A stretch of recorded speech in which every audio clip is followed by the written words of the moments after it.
Good morning. So I go by Ani. My last name is Jayakaran, but I've also heard it many times, and it's different every other time. So thank you all for being here. Sue, thank you so much for inviting me. I am going to present some work that we have done down at the Puyallup Research and Extension Center. It's related to stormwater, so to quote a Monty Python show line, this is something totally different. The idea behind this talk is essentially how permeable pavements can manage stormwater in an urban setting. I want to acknowledge my co-authors, Thorsten Knappenberger and John Stark. John and Thorsten basically started this work, and I inherited it when I started at the Stormwater Center a couple of years ago. So we're down at WSU Puyallup. If anyone's not been there, it's a great place to do research on stormwater. The reason, in many ways similar to here, a lot of our water starts on Mount Rainier and ends up in Commencement Bay, and that all those pink pixels that you see is essentially the megapolitan area that we're in, Tacoma, Seattle, and so. We have great opportunities and, great challenges too. And so this is a little bit of work in that area related to how to manage stormwater. So I wanted a quick outline of this talk. It's essentially on how porous asphalt can remediate in terms of water quantity and water quality. And some of the questions that we were asking, can porous asphalt be used to attenuate stormwater, and what are the effects of maintenance? In terms of water quality, is there pollution? Can you actually remediate pollutants by passing stormwater through porous pavements? And then the effect of the drain depth. I'm going to try to stay on time, but if I don't, I wanted to just give you a quick preview of where we'll end up in terms of results. Porous pavement seems to do a great job in attenuating peak flows. It also absorbs a lot of the rainwater that falls on it. We have some questions about whether maintenance how to do maintenance in a way that's sustainable in terms of performance. In terms of water quality, these results are brand new. I will also say that I'm the only one who's actually reviewed them because I worked on this data set. So it hasn't been reviewed either in the peer review process or by Ecology, who are our funders. So I will say that while they're preliminary, I'm pretty confident that they're pretty good numbers, but we're still kind of waiting. Once it goes through the peer review process, you may see it kind of a little more widely out there. So this is the first time I'm presenting the water quality aspect of it. So just as a quick primer for what porous asphalt is, I have these three images. To your extreme right, figure C is pretty much what standard asphalt looks like. It's pretty dense graded asphalt on the surface. Stormwater, runoff, whatever that lands on it tends to get shed immediately off to the side, off to storm drains, which is also why you get these peak flows in the nearby streams, is because all this water is heading straight to those streams, as opposed to infiltrating slowly into the soil profile as it would in a natural landscape or a forested landscape. So a workaround, which is a BMP that we're practicing or we're attempting to refine, is this low impact development practice of porous asphalt, which is what you see on your extreme left, which is figure A. It's essentially asphalt, a layer of asphalt, and below that is this layer of coarse graded aggregate. And essentially what happens is rainwater or stormwater will filter through the asphalt and collect in that reservoir course, and over time slowly infiltrate into the soil profile below. So this is our test setup. This is at the Puyallup Research and Extension Center.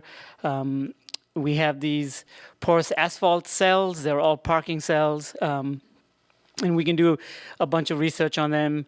Essentially, they're lined and they have outflows, and I'll talk a little more about that. We do have some pervious concrete cells too, but we haven't done a lot of work on it.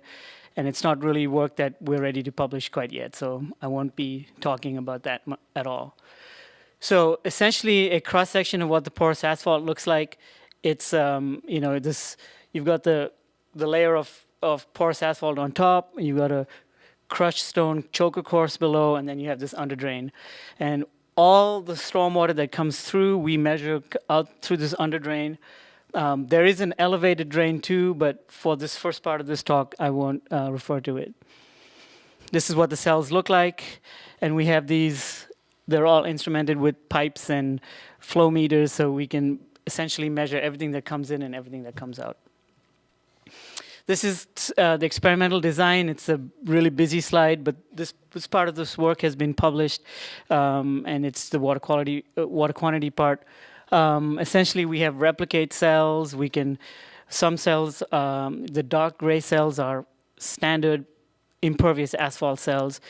The ones with the triangles and the circles are different maintenance regimes that we practiced, and to see if there was any differences in the way these cells performed. There's a lot of work that went into this, and I'm happy to share the paper with anybody who's interested down the road. But if you looked at it from, just generally, these are the different replications that we looked at. The red cells are the impervious cells, and then we had these green and blue cells, which were basically some were maintained and some were not maintained. We applied street dirt to all these cells, as a way to quantify. This is a university research facility. We don't get that much traffic, so we actually sourced street dirt from the city of Puyallup to come and apply it on these cells, so that we could replicate, how these cells might perform in the real world. So I'm going to try to skip through these a little quickly, so I have some time at the end. But this is some quick results. These data are published.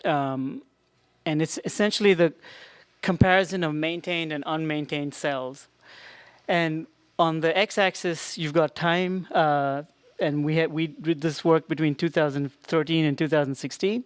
On the y-axis is this term that we call relative runoff, and it's basically the amount of rainfall that ends up shooting up across the surface of the cell. So if you consider an impervious cell or a piece of concrete, it would get the relative runoff would be 100%. Essentially, all the rainfall that lands on it would run off the surface.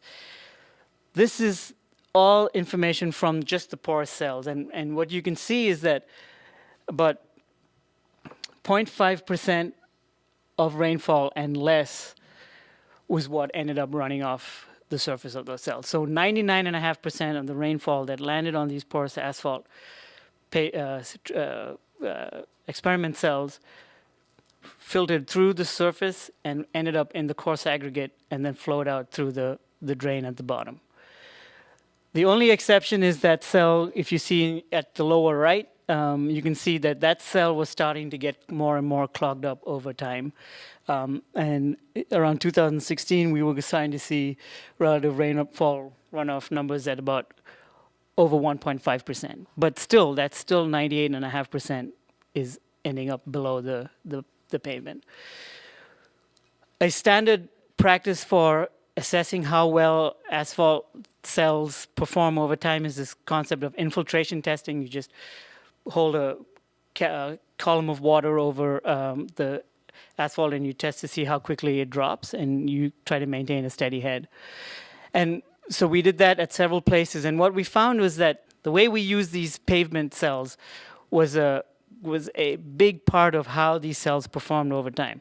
So the building that we all work out of is that building on the right, and people drive up and down the center lane to try and park in these different cells. And what we found was that the cells that were closest to the building, those are the ones that ended up clogging the most. Now that central travelway, which is the middle of this diagram, is where people actually drove up and down to get to the different cells. You see they were completely clogged up. And this is infiltration on the y-axis. So the more infiltration, the better the cell is working.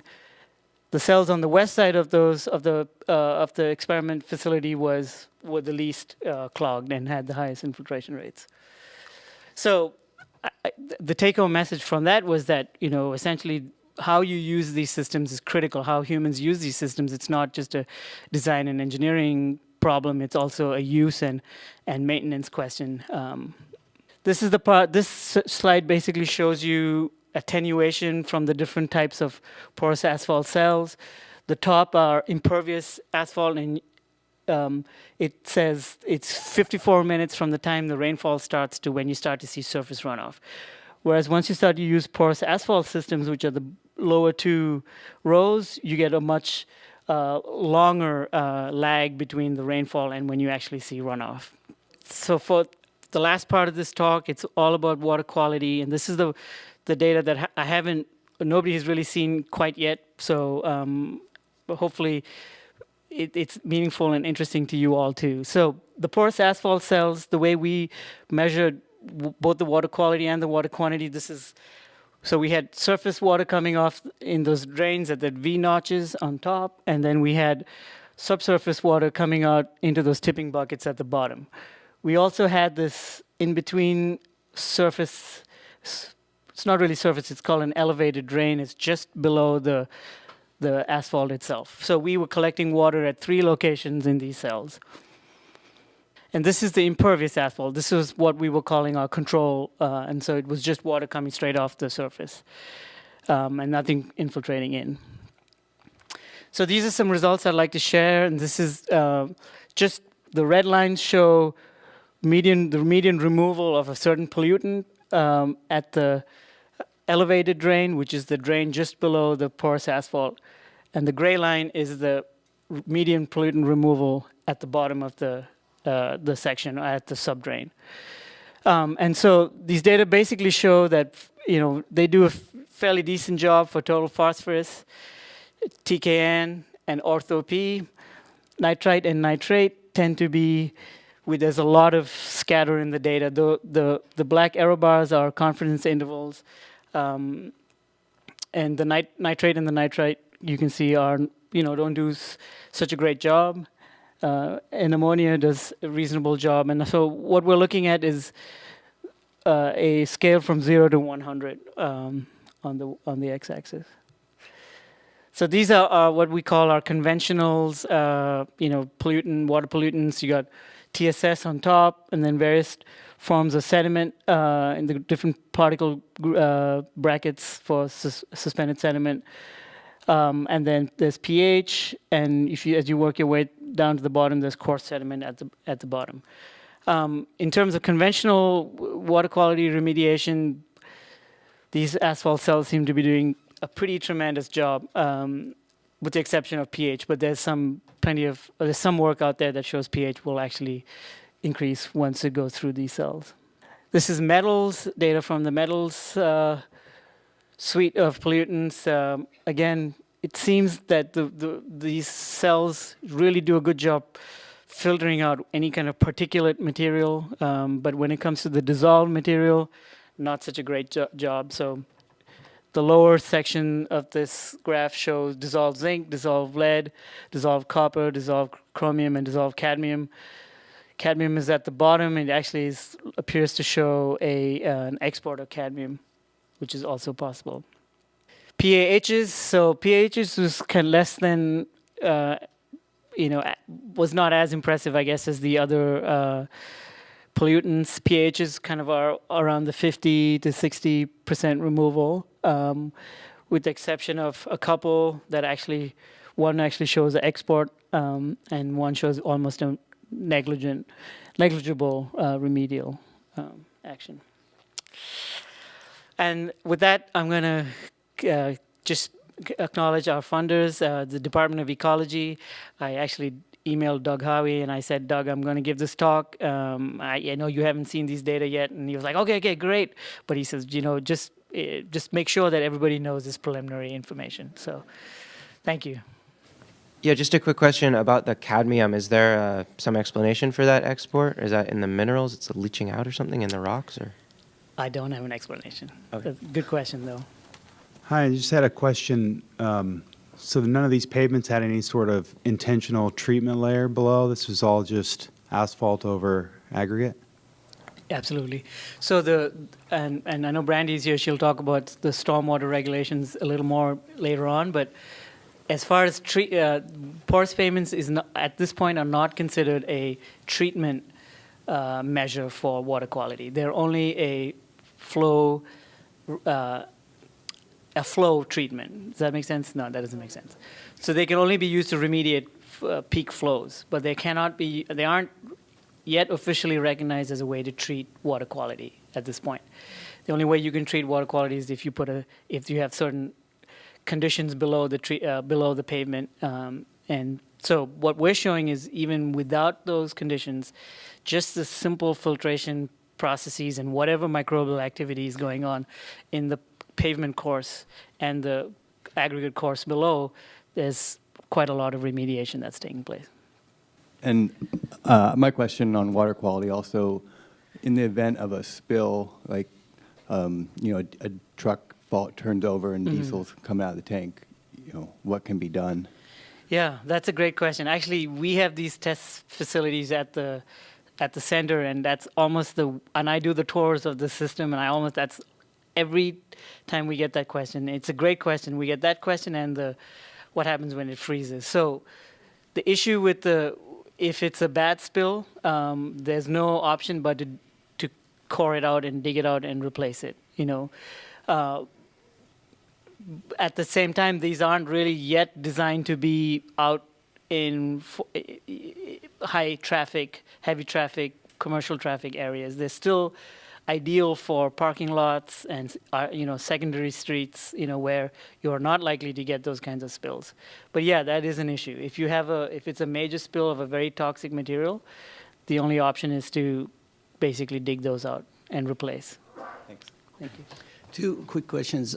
With the loss of permeability, do you have an idea of what the principal causes are of that? Is it fine sediment or runoff borne sediment or airborne stuff? And then the second question would just be on the relative cost right now of these versus traditional pavements. Yeah, those are great questions. So in terms of clogging of those systems, and over time as they lose permeability, the issue is whatever tire traffic people bring in, that can clog up the system. But we also did add street dirt to it, and so the issue is maintenance and a reasonable type of maintenance.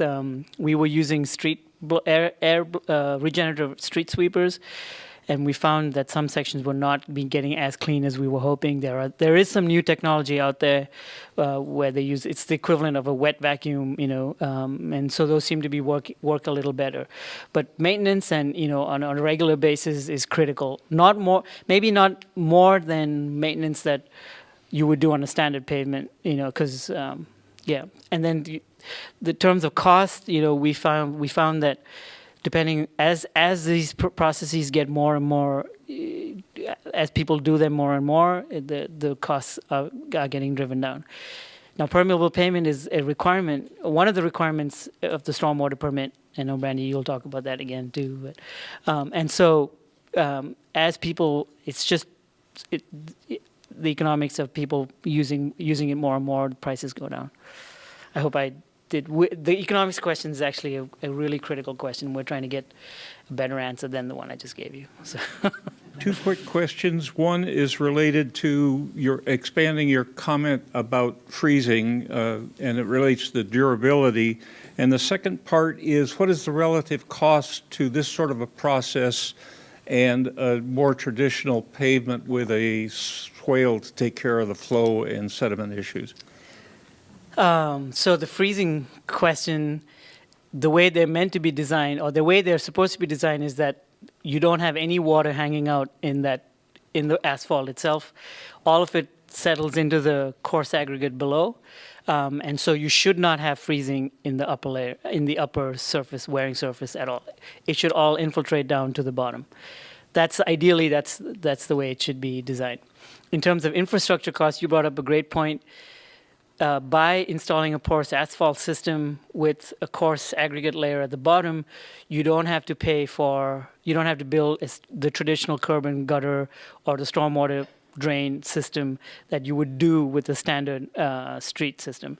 So, in the city of Puyallup, the city engineer, basically, that's all he does is build pervious concrete and pervious asphalt systems. And he has shown that he believes that it's more economic to do it that way. Thank you.